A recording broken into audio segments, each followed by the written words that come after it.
अभी बड़ा हंगामा था ना, और क्या मुस्कान ने नारा बुलंद किया। नारा तो किया बुलंद, उसने पूरे मिल्लत इस्लामिया के मुंह पे जूते मारे, जूते। समझ रहे हो? ओ हराम खोरो, कान खोल के सुन लो।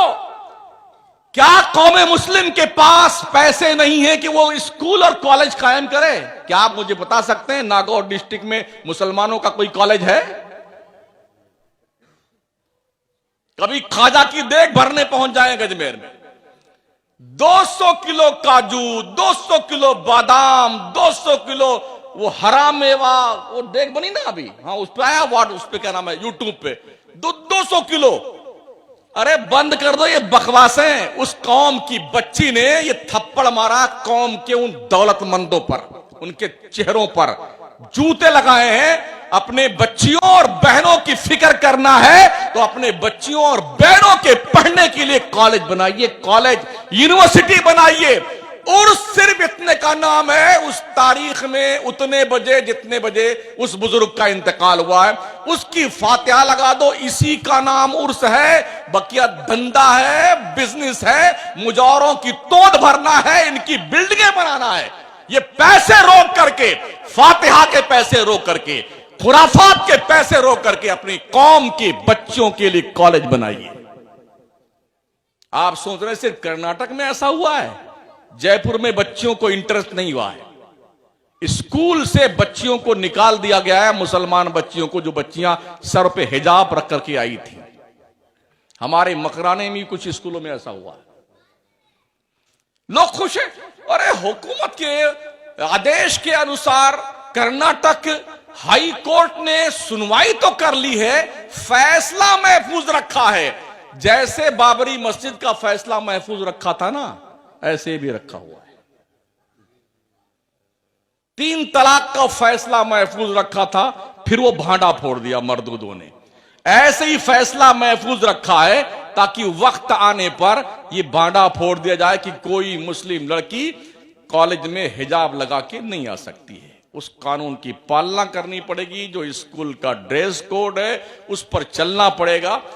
तो अब ये सोच लीजिए कि आने वाला दिन आपकी कौम के लिए कितना बुरा है, ये सोच लीजिए आप। और मैं उन बदमाशों से, उन लौंडों से, मुस्लिम कौम के उन जवानों से मुखातब हूं जिनकी जवानियों के दिन और रातें गली कूचे में आवारा कुत्तों की तरह गुजरती रहती हैं। बंद कर लो ये बकवास, सुधार लो अपने आप को। अभी वक्त है, वक्त है। वरना सीरिया, लीबिया, इराक, अफगानिस्तान की वो जलती हुई लाशें, डूबते हुए बच्चे, तबाहो बर्बाद होती हुई माओ बहनों की इज्जतो आबरू, ये हिस्ट्री पढ़ लेना। जो कौम आवारा हो जाती है, बेगैरत हो जाती है, बेहया हो जाती है, बेशरम हो जाती है, फिर अल्लाह की लाठी उस कौम पे पड़ती है। शुक्र मनाओ कि किस बुनियाद पर अब तक बचे हुए हो। किस बुनियाद पर? मदरसों की तरफ कोई ध्यान नहीं, मस्जिदों की तरफ कोई ध्यान नहीं, मुआशरे को अच्छे और पाकीज़ा माहौल में तब्दील करने का कोई तस्वुर नहीं, कोई हमारे पास प्लानिंग नहीं है कि हम कैसे अपने मुल्क में अपनी जिंदगी को बेहतर बना सकते हैं, अपने आने वाली नस्लों को कैसे उनका मुस्तकबिल हम महफूज कर सकते हैं और रोशन बना सकते हैं। ताबना कोई हमारे पास प्रोग्राम नहीं है और ना हमारे पास कोई ऐसी सोच है। जैसे कीड़े मकोड़े पैदा हो जाते हैं, कहीं इधर पड़े मर गए, कहीं उस गली कूचे मर गए, कहीं उधर जा रहे हैं, आवारागर्दी। ये हमारी कौम का हाल है। और सिर्फ ये आपके नागौर का नहीं है, पूरे मुल्क के मुसलमानों का है। एक कॉलेज मुसलमानों के पास नहीं है पूरे नागौर में। यूनिवर्सिटी छोड़िए आप, राजस्थान भर में 2-4 कॉलेज होंगे मुसलमानों के, यूनिवर्सिटी तो है ही नहीं है। क्या करेंगे आप? इल्म का दौर है, इल्म का क्वालिफिकेशन का दौर है, पढ़ाई का दौर है, ज्ञान का दौर है, रिसर्च का दौर है। और हम ओहो पूछो मत, धोनी रमाए बैठे हुए हैं। कभी पहुंच जाएंगे सूफी साहब दरबार में, वहां गप्पे लड़ाएंगे बैठ करके। मंगतों की एक लंबी फोर्स हमारे पास में।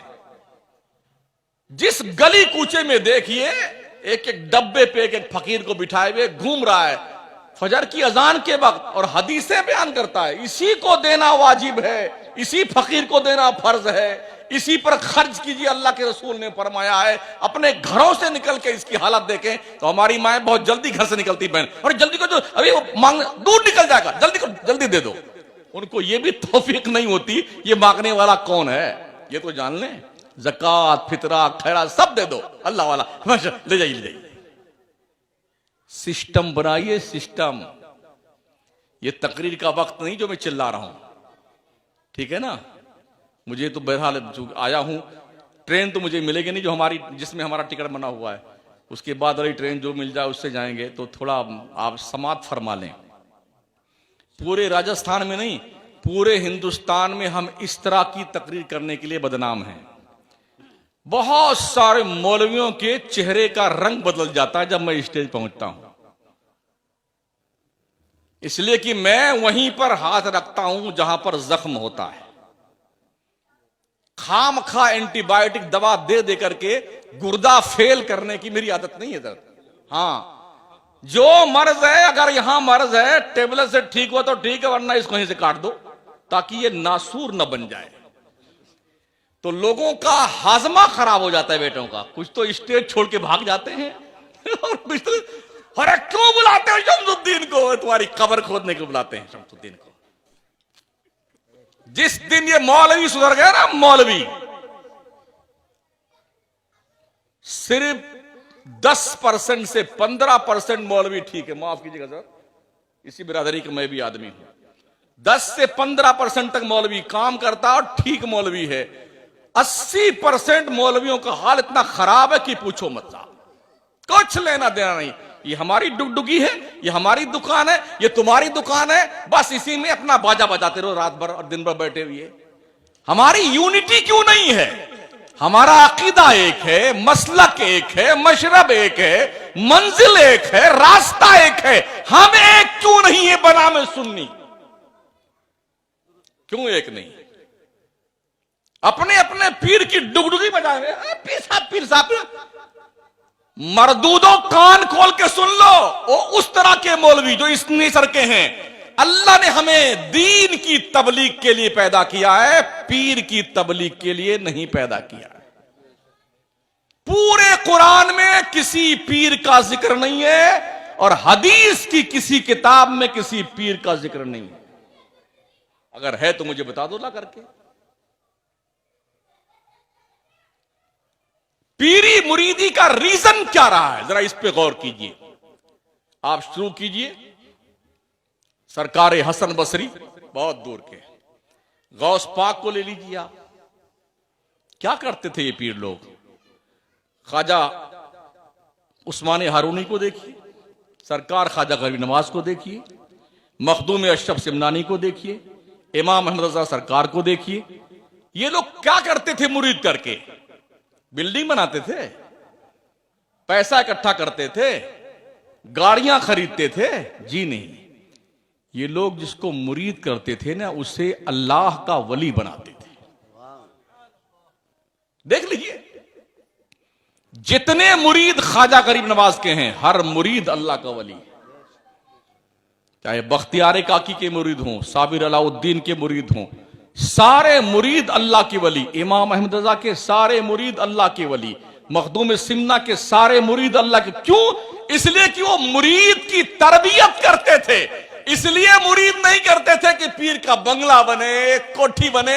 हमने देखा है पीरों के, एक कोठी कलकत्ता में है उसी पीर की 2 करोड़ की, उसी की कोठी मुंबई में 3 करोड़ की, उसी की कोठी अहमदाबाद में 2 करोड़ की, उसी की कोठी लखनऊ में 3 करोड़ की। रहता कौन है? एक चपरासी रहता है झाड़ू पोछा लगाने के लिए। और जब पीर आएगा तो फिर सारे मुरीद पहुंचे, जिंदाबाद जिंदाबाद जिंदाबाद जिंदाबाद। 3 दिन मरदूद रहते वहां पर, लूट खसोट के खाते हैं मुरीद। और मुरीद समझता आप जन्नत मेरे बाप की हो गई। कसम खुदा के इतना मारे जाओगे ना, पीर भी इतना कूटा जाएगा, भेजा बाहर निकल आएगा उसका पीर का। और ऐसे मुरीदों की वो धुनाई होगी, शक्लें नहीं पहचानी जाएंगी। शक्लें नहीं पहचानी जाएंगी। अपने दिल में झांक कर देखो कितना गंदा हो चुका है ये दिल।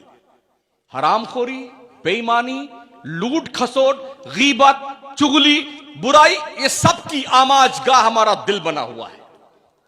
अल्लाह वाले क्या करते थे? क्यों फरमाया गया अल्लाह का वली वो है जिसका चेहरा देखो तो अल्लाह की याद आ जाए। अल्लाह की ऐसे ऐसे बहुत कम है इस दौर में।